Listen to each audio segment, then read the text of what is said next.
নমস্কার, সুদর্শন বাংলা দেখছেন আপনারা। আমি আপনাদের সঙ্গে সঙ্গীতা ঝা। বাংলার রাজনীতি যেন আজ রণক্ষেত্র।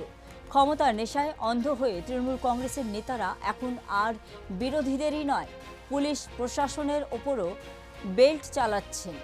তৃণমূলের নেতা জয়ন্ত দাস খোদে পুলিশের এএসআই সমীর সিনহার ওপর প্রকাশ্যে হামলা চালালেন। প্রশ্ন উঠছে, যখন পুলিশই নিরাপদ নয় তখন সাধারণ মানুষ কার হাতে নিরাপদ? এই ঘটনাকে হাতিয়ার করে বিজেপি তৃণমূলকে তীব্র আক্রমণ শানিয়েছে। বিজেপির অভিযোগ, এতদিন পুলিশকে শাসক দলের হাতের পুতুলে পরিণত করা হয়েছিল, অথচ এখন সেই পুলিশও তৃণমূলের রোষ থেকে রক্ষা পাচ্ছে না।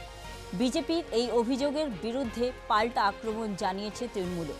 বিজেপি নেতা অমিত মালভিয়কে উদ্দেশ্য করে তৃণমূল নিজেদের এক্স হ্যান্ডেলে লিখেছে, অমিত মালভিয় হোয়াটসঅ্যাপ ইউনিভার্সিটির ডিন হিসেবে প্রতিদিনই বাংলার সত্যকে বিকৃত করার চেষ্টা করছে।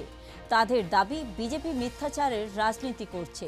এই প্রসঙ্গে কেন্দ্রীয় প্রতিমন্ত্রী ও বিজেপি নেতা সুকান্ত মজুমদারও তৃণমূলকে তীব্র আক্রমণ শানিয়েছে। কি বললেন তিনি, শুনুন। দেখুন, পুলিশ মেরুদণ্ড যেভাবে বিক্রি করে দিয়েছে, এবং আমি অত্যন্ত লজ্জিত পশ্চিমবঙ্গের পুলিশের এই অবস্থান থেকে। কখনো তার মা বোনকে বা স্ত্রীকে গালি খেতে হচ্ছে, তাদের চরিত্র সম্পর্কে বাজে কথা শুনতে হচ্ছে, কখনো পুলিশকে বেল্ট দিয়ে মারা হচ্ছে। তো পুলিশের তার কিছু থাকলো না, শুধুমাত্র কয়েকটি আইপিএস অফিসার যারা উপরের দিকে বসে আছেন, তারা নিজেদের যে সমস্ত লোভগুলো আছে, যে সমস্ত পাওনাগুলো আছে, চাওয়া পাওয়াগুলো আছে, সেগুলোকে মেটানোর জন্য নিচু তলার পুলিশদের মেরুদণ্ড ভেঙে সম্পূর্ণভাবে শেষ করে দিয়েছে। এবং পশ্চিমবঙ্গের পুলিশ এই মুহূর্তে মানুষের চোখের সামনে ভিলেনে পরিণত হয়েছে। মানুষও পেটাচ্ছে পুলিশকে, সুযোগ পেলে পিটিয়ে দিচ্ছে।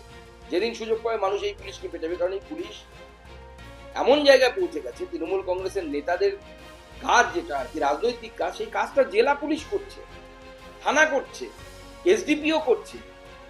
এসডিপিও, জেলা পুলিশ, এদের তো কাজ নয় যে রাজনীতিতে অংশগ্রহণ করা। এরা রাজনীতিতে অংশগ্রহণ করছে। কে তৃণমূল কংগ্রেসের টিকিট পাবে তা পর্যন্ত পুলিশের ফিডব্যাক নিয়ে তৈরি হচ্ছে আইপ্যাকের মাধ্যমে। আইপ্যাক পুরো পুলিশকে, পুলিশ প্রশাসনকে ব্যবহার করে কাজ করছে। স্বাভাবিকভাবে পুলিশের এই মুহূর্তে কোনো জায়গা নেই মানুষের সামনে, কোনো রকম পজিশন নেই তাদের। আর বিশেষ করে যে জায়গার কথা বললেন, চাঁচল, সেখানে স্বনামধন্য তৃণমূল কংগ্রেসের একজন জেলা সভাপতি আছে বা নেতা আছে, বক্সি সাহেব। তার মাঝে মাঝে যে মুখনির্গত বাণী আসে, বিজেপি নেতাদের চুলের মুঠি ধরে বের করে দেবো, গলা কেটে দেবো, অমুক করে দেবো, তার জেলায়, তার এলাকায়, মালতীপুর বিধানসভায় স্বাভাবিকভাবে তো পুলিশকে বেল্ট দিয়ে মারা হয়। 2026 বিধানসভা নির্বাচন যত এগিয়ে আসছে, রাজ্যের রাজনীতিতে উত্তেজনা ততই বাড়ছে। বাংলার মাটিতে ক্রমাগত চলছে তৃণমূল বিজেপির দড়ি টানাটানি।